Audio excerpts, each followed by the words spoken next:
బాటసారి జంటకు చేరగా కంటికి పాపవైతే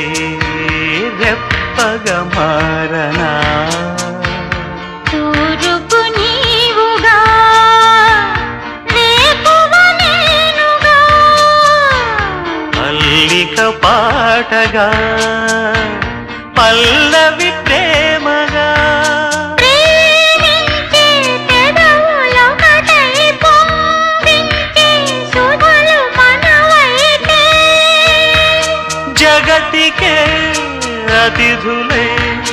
జననమౌదిన ప్రేమ జంటకి